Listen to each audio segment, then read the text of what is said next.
responsibility and deliver on this task that we are given. I will stop here. Thank you. Thank you very much.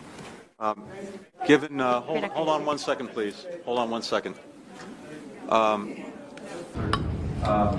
Given your extended remarks, permit me please to add just a few of my own before we get down to work, and I know Mr. Sullivan may have a few things to say as well. 在美方结束回应之后，就要求现场记者立即离开，没有给杨洁篪和王毅回应美方的机会。Thank you. Why did you sanction China before the talks? Thank you very much. Thank you. Thank you, everyone. Thank you, everyone. Thank you. This is not fair. Take care. This is not fair. Thank you very much. You have 2 rounds and we have only 1. 谢谢你们，我现在要走，现在要走。He asked us to stay. Let him finish the talk. Thank you very much. It's already been an hour.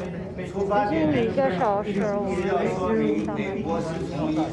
非常有利的角度来说话。Thank you very much, everyone.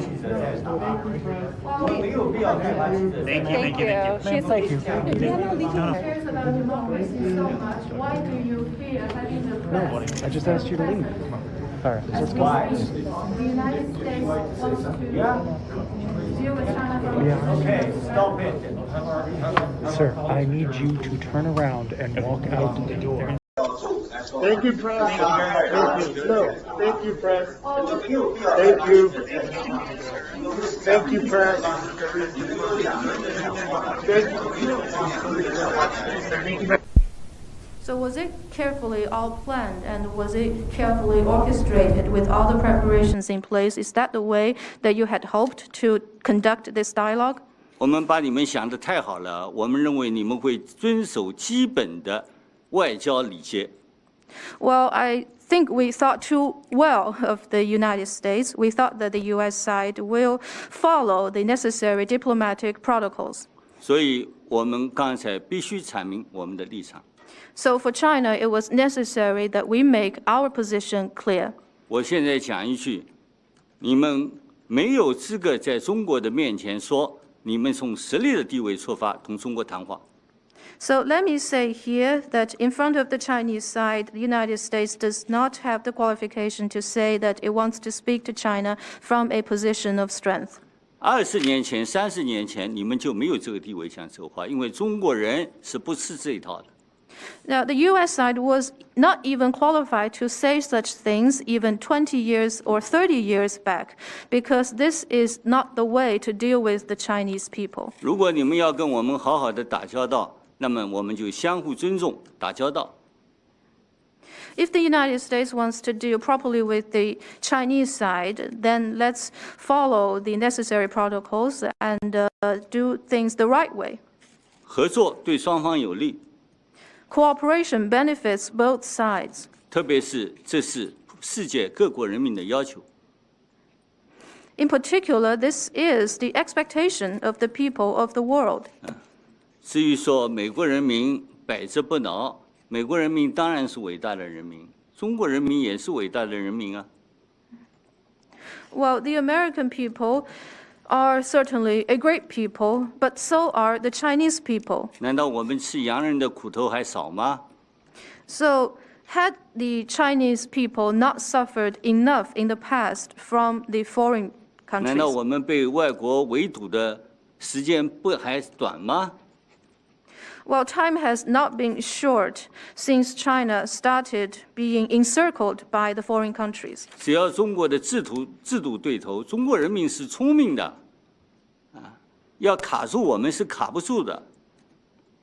Well, as long as China's system is right, with the wisdom of the Chinese people, there is no way to strangle China. 历史会证明，对中国采取卡脖子的办法来打压的办法，最后受损失的是自己。 Well, history will show that one can only cause damages to himself if he wants to strangle or suppress the Chinese people. 你们愿意跟欧洲人到别的星球上去？如果你们愿意同中国合作，我们欢迎啊。Well, the United States has talked about its cooperation to land on some other planet with the European side. Well, China would welcome if there is a will to carry out similar cooperation from the United States with us. 好，我就讲这些。王毅要讲吗？ I'll stop here. Would the State Councilor wish to add? 两位先生都提到了，你们这次出访期间，据说，认为中国对你们出访一些国家给予所谓的胁迫，我不知道是他们的抱怨，还是美方的一种主观的臆断。那么，中美关系和中日关系以及中澳关系不能够混为一谈，各有各的问题，也各有各的立场。尤其是你们在并没有跟中方交换意见之前，就给中方戴上个帽子，说我们是胁迫，这难道是一种正确的态度吗？当然，中方是不能接受的。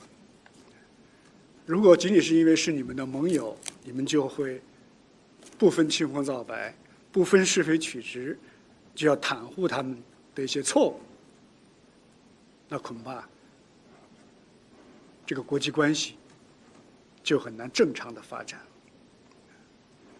所以我觉得不要轻易的就给别人扣上什么胁迫的帽子。到底谁在胁迫谁？我觉得世界人民会有公断，历史也会做出一个结论来。当然，如果你们有兴趣的话，我们也跟你们进行在相互尊重基础上来深入的交换意见，增进我们彼此的了解。谢谢。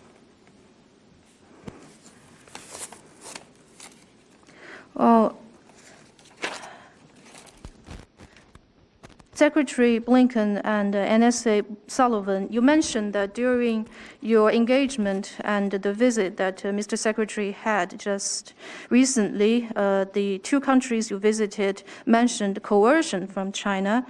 We don't know if this is a direct complaint coming from those countries that you visited, or is it just the United States' own view? Well, I think for those relationships, for instance, China's relationship with the United States, with Japan, and with Australia, I don't think we should lump them all just easily together, because for all of those relationships, they each have their own set of issues and different positions are involved. So to accuse China of coercion, even before sharing the relevant views with China, is this the right attitude? Of course not. If the United States would indiscriminately protect and speak up for those countries just because they are your allies or partners, even for the wrong things that they have done, then it would be very difficult for international relations to develop properly. And so we don't think one should be so hasty as to accuse some other country of coercion. Who is coercing whom? I think history and the international community will come to their own conclusions. But if the United States is interested in having those discussions with China, and then we are ready to have such discussions with the U.S. side, but based on mutual respect, so that we can increase our mutual understanding on those issues. Thank you.